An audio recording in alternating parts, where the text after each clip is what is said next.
దుబ్బ నీరజ, భారతీయ స్వసేన కంజుమా ఫోరం రాష్ట్ర అధ్యక్షురాలుగా. కంజుమా ఫోరం తరపున ఎన్నో తెలియని విషయాలు మన జనాలు చాలామంది ఉన్నారు. ఎందుకంటే చాలా అన్యాయం జరుగుతుంది.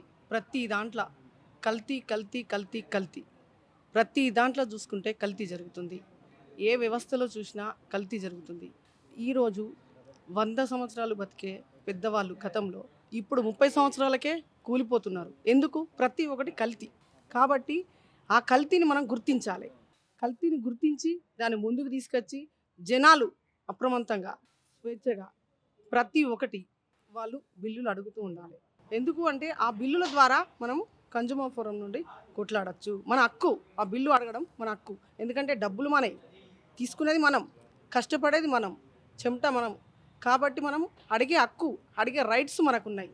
కాబట్టి మనము ఏ కిరాణా షాపు కానీ, వాటర్ కానీ, బట్టల షాప్లో కానీ ఎక్కడైనా బిల్లులు తీసుకోవాల్సిందే. ఎందుకంటే దాని గురించి ఈరోజు ప్రతి దాంట్లో కల్తీ ఎందుకు జరుగుతుంది మనం గుర్తించాలి. రేపు మన కోసం కాదు, మన పిల్లల కోసమైనా గుర్తించాల్సి వస్తుంది. ఎందుకంటే వాళ్ళ భవిష్యత్తు కోసమైనా ఆలోచించాలి. ఈరోజు మెడికల్ షాపులు ఉన్నాయి. మెడికల్ 10 రూపాయల టాబ్లెట్ 100 రూపాయలకు అమ్ముతున్నాడు. 100 రూపాయల టాబ్లెట్ 1000 రూపాయలకు అమ్ముతున్నాడు. దానికి ఎలాంటి బిల్లు కూడా ఇవ్వడు.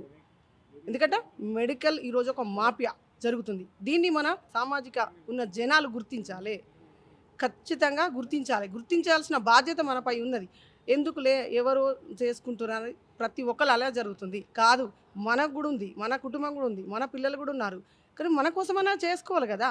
తప్పకుండా జనాలకి ముందుకొచ్చి ప్రతి దాంట్లో గుర్తించి ప్రతి దాంట్లో ముందుండాలని ప్రతిదీ కన్జ్యూమర్ ఫోరం తరఫున కూడా మేము ఎక్కడ అన్యాయం జరిగినా ముందుండి పోరాడతామని జనాలను కూడా వాళ్ళను ఏదైతే అన్యాయం జరుగుతుందో అక్కడ ప్రతిదీ జిల్లా కమిటీ ఉంటుంది, కన్జ్యూమర్ ఫోరం మండల కమిటీ ఉంటుంది, గ్రామ కమిటీ ఉంటుంది. ఎక్కడ అన్యాయం జరిగినా ఎలా పోవాలి, కన్జ్యూమర్ ఫోరం గురించి ఎలా తెలుసుకోవాలి అనేది కూడా మీకు ఎక్కడ సమస్య వచ్చినా మా టీం ఉంటుంది, రాష్ట్ర కమిటీ ఉంటుంది, మండల కమిటీ ఉంటుంది, జిల్లా కమిటీ ఉంటుంది. కాబట్టి వాళ్ళని అప్రోచ్ కావచ్చు. ఏ సమస్య వచ్చినా మీకోసం మేము పోరాడతాం, ముందుంటాం. దీనికి చిన్న షాపు నుండి బడా షాపుల దాకా ఖచ్చితంగా బిల్లు ఇవ్వాల్సిందే. బిల్లులు ఇవ్వకపోతే కఠిన చర్యలు తీసుకుంటామని మేము హెచ్చరిస్తున్నాం. నమస్కారం, నా పేరు సుంచుకుమార్.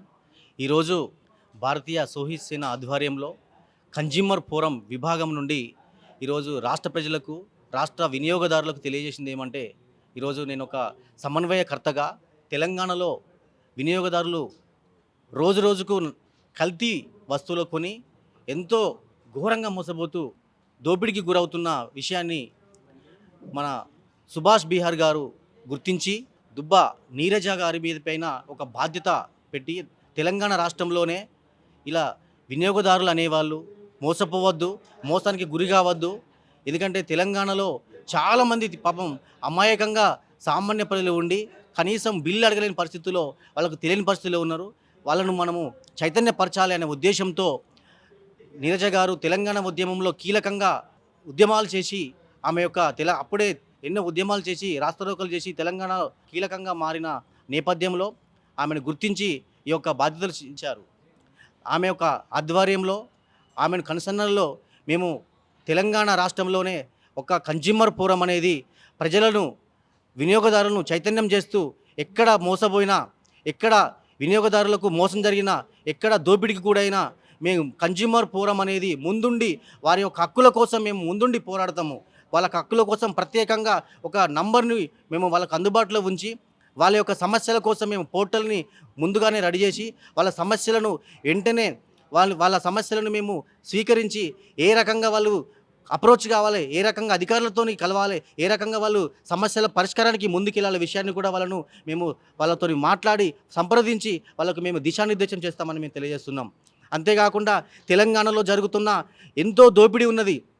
ఈరోజు చూసినట్టయితే ఎన్నో వినియోగదారులను మోసం చేస్తున్న కంపెనీలు ఉన్నాయి. అలాంటి కంపెనీలకు ఖబర్దారు చేస్తున్నాం. వినియోగదారులకు ఉన్న ప్రతి ఒక్క వినియోగదారునికి ఖచ్చితంగా మీ యొక్క కంపెనీ నుండి ఏది కొన్నా అది ఇవ్వకపోతే వాళ్ళపైన ఎలాంటి చర్యలు తీసుకోవాలో అదేవిధంగా మేము ఆ విషయాన్ని పైన కూడా భవిష్యత్ కార్యాచరణలో మేము చేపడుతున్నాం. ఎందుకంటే ఈరోజు మనము ఒక సింపుల్గా మనం మాట్లాడుకున్నట్టయితే భారత నెట్వర్క్లో ఉన్న ఎయిర్టెల్ కానీ, జియో కానీ, విఐ కానీ, అది తెలంగాణ ప్రజలు కానీ, భారతదేశంలో ఉన్న ప్రజలు కానీ ఒక నెల రోజులకు ఇచ్చిన ఆ టారిఫ్ను వాడు 28 రోజుల్లో ఇస్తాడు. దీనిపైన ఎందుకు మాట్లాడతలేవు? ఆ విషయాన్ని కూడా వినియోగదారులు అందరూ ఐక్యంగా ముక్త కంఠంతో పోరాడవలసిన అవసరం ఉందని, ఈ విషయంపై తెలంగాణ రాష్ట్రంలో ఉద్యమంతో ఒక ముక్త కంఠంతో మాట్లాడే విధంగా 365 రోజులు అంటే సంవత్సరానికి 4,990 రూపాయలు అని వాళ్ళు ప్రకటించారు. అదేవిధంగా వాడు మనకు నెల రోజులు ఇవ్వాలనుకుంటే 4,000 రూపాయలు ఇస్తాడు. అలాంటి విషయాలను అంటే మనకు 28 రోజులు ఇస్తాడు టారిఫ్. ఈ 28 రోజుల వల్ల మనకు 2 రోజులు నష్టపోతున్నాం. ఆ 2 రోజులు నష్టపోవడం వల్ల ఒక్కొక్క తెలంగాణ రాష్ట్రంలో దాదాపు చూసుకున్నట్టయితే 4 కోట్ల మంది దాదాపు 4 కోట్ల మంది జనాలు ఉన్నారు. ప్రతి ఒక్కరికి మొబైల్ ఉన్నది. ఈ విషయంపైన కూడా క్షుణ్ణంగా పరిశీలించి ఎలా మోసపోతున్నాము, ఎలా మనం ప్రశ్నించాలి, ఆ విషయాన్ని కూడా మనము భవిష్యత్ కార్యాచరణలో ప్రభుత్వాలపై కానీ, నెట్వర్క్ ఆపరేటర్లపై కానీ మా యొక్క ఉద్యమంని ఉధృతం చేస్తామని చెప్తున్నాం. అదేవిధంగా ఒక 2 నెలలు కానీ 3 నెలలు కానీ మనము సిమ్ రీఛార్జ్ చేయకపోతే వాళ్ళు మనకు కావాల్సిన ఇన్కమింగ్ను ఆటోమేటిక్గా ఆపేస్తున్నారు. అది వినియోగదారుల హక్కులను భంగం చేయడమే. ఖచ్చితంగా ఖబర్దార్ నెట్వర్క్ ఆపరేటర్లారా, మీ ఈ విషయాన్ని గుర్తుంచుకోవాలి.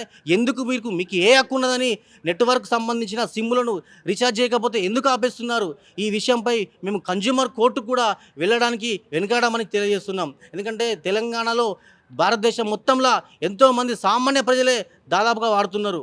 ఎందుకంటే సామాన్య ప్రజలే 300 నుండి 400 రూపాయలు నెలకు వేసుకుంటున్నారు. ఈ విషయంపై వెంటనే నెట్వర్క్ ఆపరేటర్లు వాళ్ళు రీఛార్జ్ చేసుకోకపోయినా కూడా ఇన్కమింగ్ వచ్చే విధంగా మీరు ఒక కార్యాచరణ చేపట్టాలి. అలాంటివి మీరు బంద్ చేయడానికి మీకు ఎలాంటి అధికారాలు లేవు.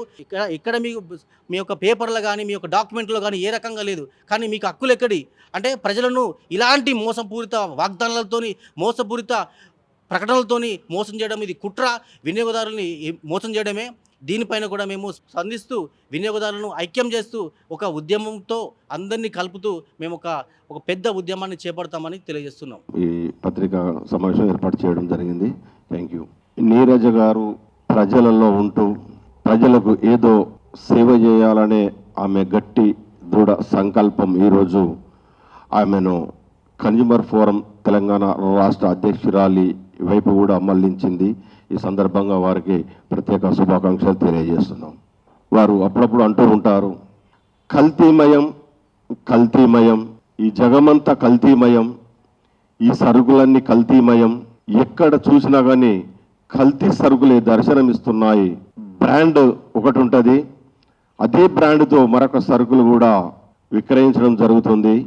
వినియోగదారులు ఆ సరుకులు నిజమే ఇది ఒరిజినల్ బ్రాండ్ సరుకే అని కూడా కొని ఎంతోమంది మోసపోతున్నారు. ప్రధానంగా ఎలక్ట్రికల్ గుడ్స్, ఎలక్ట్రికల్ సామాన్లో మనకి ఏమి తెలియదు. వినియోగదారులు చాలా నష్టపోతున్న సందర్భం చాలాగా ఉన్నాయి. బయట అది ఒక వస్తువు ఉదాహరణకు 100 రూపాయలు ఉంటే వారు దాదాపు అక్కడ 100 రూపాయలు ఉంటే మేము 70 రూపాయలకి ఇస్తాం, మేము 60 రూపాయలకి ఇస్తాం అనడం వల్ల తక్షణమే ఆ వస్తువును తీసుకోవడం జరుగుతుంది. అది డూప్లికేట్ అని కూడా తెలియక. అలాగే ఈ కల్తీ నియంత్రణ కోసం ప్రభుత్వ శాఖలు కూడా ఉన్నాయి, కానీ అవి పనిచేసిన దాఖలాలు చాలా తక్కువ ఉంటున్నాయి. అలా ఉండడం వల్ల ఏంటంటే కల్తీకి అడ్డుకట్ట వేయలేని పరిస్థితి ఉంది. అందుకోసం ఏంటంటే తెలంగాణ రాష్ట్రంలో ఎవరైతే చురుకుగా పనిచేస్తారో, ప్రజా కురుక్షేత్రంలో ఎవరున్నారు, ఎవరికి ఎంత వర్త్ ఉంది, ఎవరైతే పని చేయగలుగుతారు మా సంఘంలో అని దాదాపు 1 సంవత్సరం నుంచి వెరిఫికేషన్ చేసి తెలంగాణ రాష్ట్ర అధ్యక్షురాలిగా దుబ్బ నీరజ గారిని నియమించడం చాలా అభినందనీయం. బట్ నీరజ గారికి ఒక గొప్ప పదవి బాధ్యతలు అప్పగించడం కూడా వారి మీద ఒక బరువు కూడా ఉంది. సమాజం కోసం, సమాజ హితం కోసం పనిచేయాలనే ఆమె సంకల్పం, దానికి కూడా ప్రభుత్వం కూడా సహాయ సహకారాలు అందించాల్సిన అవసరం ఉంది. కల్తీ ఎక్కడ చూసినా కానీ ఇప్పుడు మనం పెట్రోల్ పోయించుకున్నా లేకుంటే ఇంకా నిత్యావసర వస్తువులు ఎవి కొన్నా కానీ మనం ఎక్కడ కొన్నా అసలు మనకేం తెలియదు. సూక్ష్మంగా మనం మోసపోతున్నామని కూడా మనకు తెలియని పరిస్థితి నెలకొంది. ఒక్కటనేది కాదు, ఏ వస్తువు కొనాలన్నా కానీ ఈరోజు నిత్యం మన చేతుల్లో ఉండే సెల్ ఫోన్ల కాంచెలు కూడా అవి నాసి రకం సెల్ ఫోన్లు వస్తున్నాయి కూడా అని కూడా మనకు తెలుసు. ఒక్కటి అనేది కాదు, కల్తీకి కాదు అనర్హం అని అన్నట్టు, కవితకు కాదు అనర్హం అన్నట్టు, ఏది ఏమైనా కానీ కల్తీ రాజ్యం ఏలుతుంది. ఈ కల్తీ రాజ్యం ఏలుతుంది కాబట్టి కల్తీని అరికట్టాల్సిన అవసరం కూడా తెలంగాణ అధ్యక్షురాలుగా నూతనంగా అధ్యక్ష పదవి తీసుకున్న నీరజ గారిపై ఉంది. అంటే వారి కూడా నాకు చిన్న సూచనలు ఏంటంటే, తెలంగాణ రాష్ట్రంలో ఉన్న ప్రతి జిల్లాలలో కూడా వీరు ఇప్పటికే ఒక కార్యాచరణ ప్రారంభం తీసుకోవడం జరిగింది. బట్ అన్ని జిల్లాల అధ్యక్షులను మండలాల నుండి కూడా తీసుకోవడం జరుగుతుంది. బట్ వాళ్ళ ఆ కార్యాచరణ ప్రకారం వాళ్ళకు సూక్ష్మంగా ప్రతి జిల్లాలలో కూడా పోయి కల్తీని అరికట్టే కోసమే నీరజ గారు పనిచేయాలనే ఒక చక్కటి ఆలోచన తీసుకున్నారు. వారు అలాంటి వారు కూడా మనందరి ప్రోత్సాహం, సహాయ సహకారాలు, సూచనలు కూడా చాలా అవసరం వారికి. కాబట్టి ఏంటంటే దీనిలో ప్రధానంగా ఇలాంటి సమస్యలు, కల్తీ సమస్యల గురించి ఇటీవల వరంగల్ ఉమ్మడి జిల్లాలో ఎలక్ట్రికల్ సామాన్ల కల్తీ విషయం చాలా జరిగింది. చాలామంది కూడా పోలీసు వాళ్ళు కేసు పెట్టడం జరిగింది, వాళ్ళు జైలు పాలు అవడం కూడా జరిగింది. కొందరు మన ఎవరు ఇతర రాష్ట్రాల నుంచి వచ్చి ఇక్కడ స్థిరపడ్డ వాళ్ళు కూడా నకిలీ వస్తువులు తీసుకొచ్చి షాపులు పెట్టి వాళ్ళు ఉన్నవారు కూడా కొందరు ఈ ప్రాంతం నుంచి కూడా ఎస్కేప్ అయ్యారు, వాళ్ళ స్థానాల్లో కూడా వాళ్ళ రాష్ట్రాల్లో కూడా వెళ్ళిపోవడం జరిగింది. ఇంకా మా మీద ఎలాంటి దాడులు జరుగుతాయి కానీ.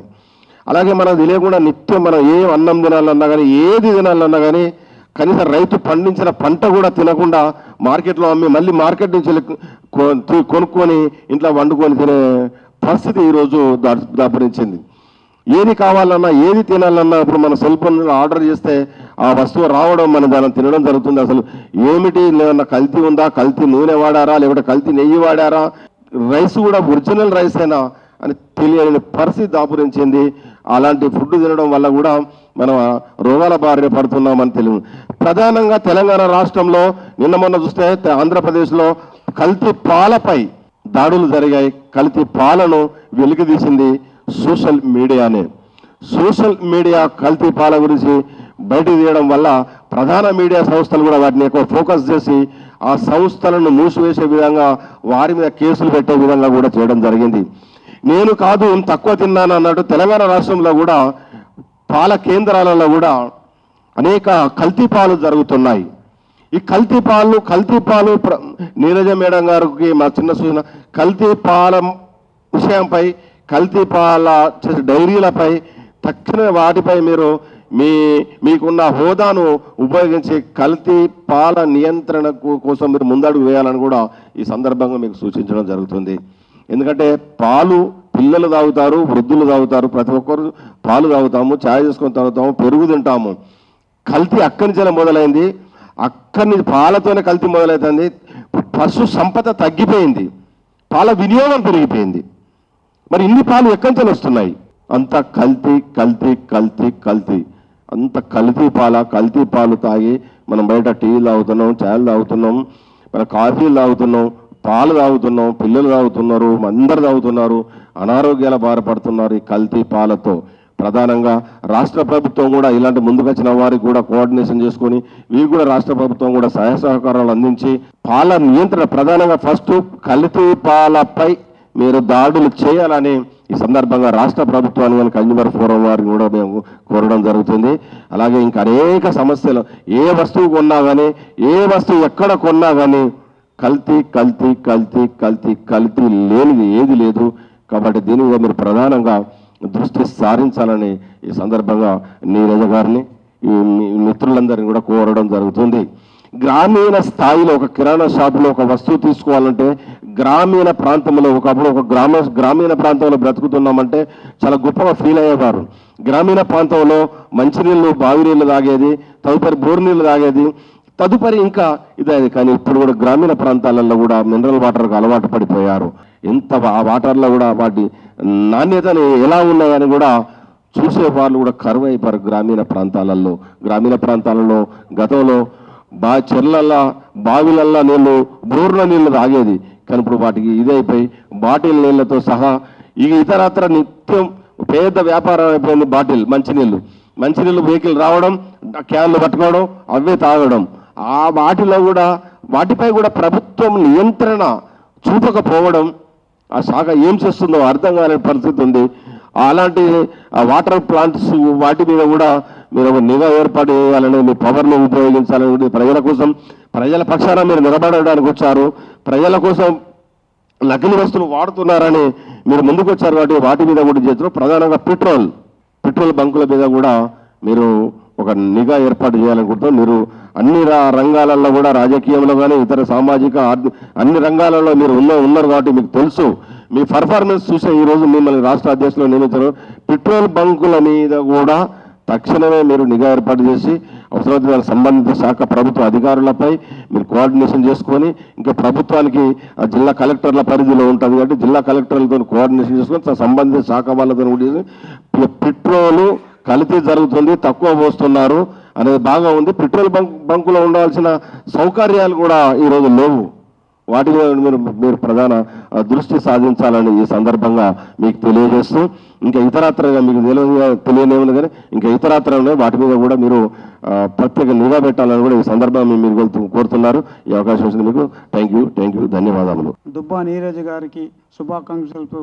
ఎల్లవేళలా భగవంతుడి ఆశీస్సులు ఆమెపై ఉండాలని కోరుకుంటూ, ఆమె చేసే కార్యక్రమాలు నిర్విరామంగా జరగాలని ఆ భగవంతుని ప్రార్థిస్తూ, ఇప్పుడు సమ్మన్న గౌడ్ గారు చెప్పినట్టు అన్నిట్లా కల్తీ, అల్లం కల్తీ, పసుపు కల్తీ, కారం కల్తీ, పాలు కల్తీ, వాటర్ కల్తీ, రైస్ కల్తీ, మొత్తం కల్తీ. దీనికి కన్జ్యూమర్ ప్రతి దాని మీద బిల్లు తీసుకుంటే రాష్ట్ర అధ్యక్షురాలు కూడా సపోర్టు చేసి దాన్ని ముందుకు తీసుకెళ్తుందని అందరం కోరుకొని ఆమెకు కూడా సపోర్ట్ చేయాలని ఈ ప్రభుత్వం, కలెక్టర్స్, అన్ని శాఖలు ఆమెకి సపోర్టుగా ఉండి నీరజ గారు కూడా ముందుకు తీసుకెళ్తాను సంకల్పం గట్టిగా ఉంది. సుభాష్ బీహార్ గారు ఆమె మీద పెద్ద భారం మోపారు. ఎందుకంటే ఆమె యాక్టివిటీస్ చూసి గతంలో తెలంగాణ ఉద్యమంలో కూడా పాల్గొన్నారు. అందుకోసమని మా విన్నపం ఏమంటే వారికి ఆమె మీద పెద్ద బాధ్యత పెట్టారు సుభాష్ బీహారీ గారు. మీరు మండల స్థాయి నుంచి గ్రామ స్థాయి, జిల్లా స్థాయిని కమిటీలు వేసుకుంటూ వాళ్ళని ఎప్పుడు యాక్టివేట్ చేసుకుంటూ ముందుకు సాగాలని ఆ భగవంతుడిని కోరి ప్రార్థిస్తున్నాం. ప్రతి దాని మీద బిల్లు తీసుకుంటే కన్జ్యూమర్కి అన్యాయం జరిగితే సంస్థ దెబ్బలాడడానికి కూడా అవకాశాలు ఉంటాయని ప్రతి దాని మీద బిల్లు తీసుకోండి. వాటర్లో కల్తీ, అల్లం వెల్లుల్లి పేస్ట్ కల్తీ, పసుపులో ఇప్పుడు మైదా పిండి కలుపుతున్నారు. ఏజెన్సీ ఏరియాలో అయితే ట్రైబల్స్ చాలామంది పసుపు వేసుకుంటే వల్ల పావు కేజీ పసుపు కొంటే 150 గ్రాములు మైదా పిండి ఉంది. కింద నీళ్ళలో కలిపినాక కలిసేది అది. కారంలో కల్తీ, బియ్యంలో కల్తీ. ఇప్పుడు అందుకే ఇప్పుడు డాక్టర్ దగ్గరికి వెళ్తే చాలామందికి ఏం చెప్తారు, ఈ రైస్ తినకండి, మీరు రా రైస్ తినండి. అంటే మనం ఒకప్పుడు దంపుడు బియ్యం అనేది, ఇప్పుడు రా రైస్ అని ఇంగ్లీష్ పదం వాడుతున్నారు. దంపుడు బియ్యం తినండి, తింటే ఆరోగ్యాన్ని మంచిదని డాక్టర్ చెప్పి. గతంలో మన పూర్వీకులు ఎప్పుడు అదే తిన్నారు. ఎందుకంటే అప్పుడేం కల్తీ లేదు, ఇంత చదువులు లేవు, ఇంత నాలెడ్జ్ లేదు. కానీ 100 సంవత్సరాలు బతికారు, 200 సంవత్సరాలు బతికారు ఒక్కొక్కరు. ఎందుకని ఆరోగ్యం. ఇప్పుడంతా మొత్తం కాస్ట్ ఆఫ్ లివింగ్ పెరిగిపోయింది. ప్రతి దాంట్లో కల్తీ, మటన్లో కల్తీ, అన్నంలో కల్తీ, ఫాస్ట్ ఫుడ్ సెంటర్లో కల్తీ. ఏది చూసినా ఏంటంటే ఫ్రిడ్జ్లో పెట్టింది ఈరోజు 3 రోజులకు అమ్మేస్తారు. ఏదన్నా రెస్టారెంట్కి వెళ్తే నాన్ వెజ్ ఆర్డర్ చెప్తే ఫ్రై, రోస్ట్ ఫ్రై అంటే 3 రోజులది డీప్ ఫ్రై చేసి ఫ్రిడ్జ్లో పెట్టిస్తారు. అది తిన్నాక తర్వాత వేరే తీసేసేటట్టు. అందుకోసం దీన్ని చాలామంది కన్జ్యూమర్ పోసిన దెబ్బలాడారు. ఇప్పుడు దుబ్బా నీరజ్ గారు కూడా చాలా పట్టుదలతో తీసుకున్నారు దీన్ని. అందుకోసం ప్రతి దాన్ని కూలంకుషంగా పరిశీలించి ముందుకు తీసుకెళ్ళి ప్రభుత్వం దృష్టికి తీసుకెళ్ళి, అధికారుల దృష్టికి తీసుకెళ్ళి ప్రజలకి న్యాయం చేయాలని కోరుకుంటూ ఈ అవకాశం ఇచ్చిన పెద్దలందరికీ thank you. Please subscribe to the channel and download the Politicos app from the links in the description.